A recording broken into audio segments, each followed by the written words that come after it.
Famille chrétienne se penche cette semaine sur le travail au sein de l'Église. Exercer un métier qui ait du sens, bien sûr, c'est le credo des laïcs qui travaillent pour l'institution ecclésiale. Mais cela implique souvent des concessions, notamment financières, sans compter parfois des problèmes de management qui surgissent, voire un manque de professionnalisme. Travailler pour l'Église, un sacerdoce, c'est le grand format de Famille chrétienne cette semaine. Portrait dans nos pages d'actualité de Charles Personnat, haut fonctionnaire proche de l'œuvre d'Orient, qui vient d'être nommé ambassadeur de France près le Saint-Siège. Ce chrétien convaincu va occuper un poste clé pour faciliter les relations entre la République et la papauté. Puis nos pages magazines nous plongent dans une exposition en cours au musée d'Orsay à Paris, Renoir et l'amour. Cette superbe expo vient prouver que la peinture de Renoir est loin d'être mièvre. Voilà, c'est à retrouver avec de nombreux autres sujets dans Famille chrétienne et bien sûr toujours sur internet famillechrétienne.fr. Bonjour à tous, cette semaine dans La Vie, nous vous proposons un dossier sur Etty Hillesum. Avant d'être déportée à Auschwitz pendant la Deuxième Guerre mondiale, cette jeune femme a livré dans ses carnets une vie intime et spirituelle rare. À l'occasion de la sortie d'une série dédiée à sa vie sur Arte, à partir du 13 mai, nous nous interrogeons. Qui est le dieu d'Etty Hillesum ? Très vite assimilé au christianisme, son parcours spirituel est en réalité inclassable, spectaculaire, souvent dérangeant et toujours mystérieux. Nous en parlons avec le réalisateur israélien de la série, Haggai Levy, en dialogue avec la journaliste et essayiste Laure Adler, qui s'est elle aussi beaucoup intéressée à cette figure. Et puis nous vous proposons des pistes pour commencer votre propre journal spirituel. Cette semaine, dans La Vie, nous vous parlons aussi d'agriculteurs à Belle-Île qui ont décidé de s'extraire de la filière industrielle laitière pour revaloriser leur travail, le relocaliser. Et vous verrez que cela a eu des conséquences sur tous les habitants de l'île. Et puis cette semaine, nous vous proposons une rencontre avec l'écrivain Jean Rouault, qui publie ces jours-ci La Maison imaginaire. Il nous raconte sa conversion poétique qui l'a amené à renouer avec la foi catholique de son enfance. Tout cela et bien d'autres choses encore est à retrouver en kiosque, bien sûr, dans notre journal, sur notre site internet lavie.fr, sur notre application et puis sur tous les réseaux sociaux. N'hésitez pas à vous abonner à notre chaîne YouTube où vous retrouverez tous nos podcasts. Bonne semaine à tous. Bonjour. Cette semaine, France catholique consacre un numéro spécial à Saint Louis-Marie Grignon de Montfort, l'apôtre de Marie. 310 ans après sa mort, l'héritage de ce saint vendéen qui réévangélisa l'ouest de la France est toujours fécond. Missionnaire infatigable, il a éclairé le siècle de Louis XIV en enseignant comment aller à Jésus par Marie. Vous retrouverez d'ailleurs dans notre numéro l'acte de consécration à Jésus par les mains de Marie qui lui est attribué.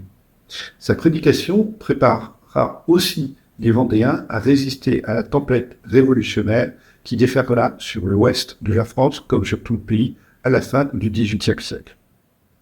Dans ce numéro également, un article sur Radio Maria, cette radio catholique et mariale qui met Dieu au centre de ses programmes.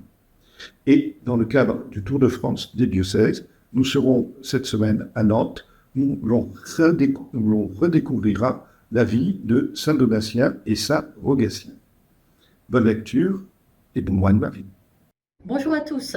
Dans le pèlerin cette semaine, nous avons choisi de mettre en couverture Lila, une jeune femme qui exerce le métier d'aide à domicile, un choix volontariste car, comme l'indique notre titre, ces femmes essentielles sont trop souvent invisibles. Elles sont pourtant 600 000 en France et font partie du quotidien d'innombrables familles, mais hormis les périodes de crise, on parle peu d'elles.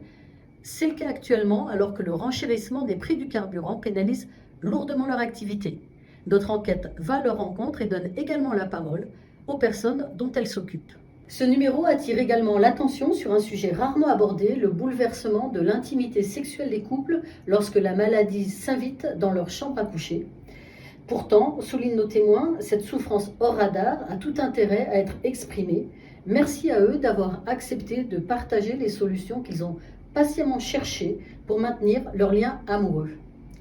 Enfin, sur notre site lepèlerin.com, ne manquez pas le portrait d'un bûcheron atypique qui manie la plume comme la cognée, Mathias Bonneau. Son premier roman, justement intitulé Bûcheron, vient de recevoir le prix du roman d'écologie, un récit sylvestre et poétique qui donne envie d'aller s'immerger en forêt, ce que vous ferez peut-être ce week-end. Bonne semaine à chacun. Le Liban est à la une de Réforme cette semaine. Notre reporter est allé à Alma El Chahab, un village chrétien situé tout au sud du pays, à la frontière avec Israël. Les habitants ont dû évacuer le village puisqu'il est situé sous la ligne jaune, dans la zone tampon dessinée par Israël. Alors ils nous racontent l'exil forcé qu'ils vivent, car beaucoup d'entre eux, en particulier la petite communauté protestante du village, se sont réfugiés à Beyrouth. Et ils nous racontent comment se passe la vie là-bas et la difficulté aussi de savoir ce qu'il se passe dans leur village du sud. Et s'ils sont habitués à l'exil, puisque le village a déjà été évacué en 2023 et a connu des bombardements en 2024, ils se demandent cette fois s'ils vont pouvoir retourner un jour dans le village d'Alma El Chahab. Et puis autre sujet dans Réforme cette semaine, retour sur un document de travail de la Fédération protestante de France pour savoir comment il a été reçu. C'était un document sur la transidentité présenté il y a tout juste 3 mois. Alors, entre appréciations très positives de personnes qui ont lu un outil de travail et de réflexion sur la question, et critiques vives, notamment dans les mouvements chrétiens LGBTQIA+, le document suscite du débat et un temps d'échange est d'ailleurs prévu cet automne pour approfondir les questions et les réflexions sur le sujet. Tous ces sujets sont à retrouver et avec les rubriques habituelles dans Réforme cette semaine, Réforme par abonnement, sur réforme.net ou sur l'appli Réforme. Bonne semaine.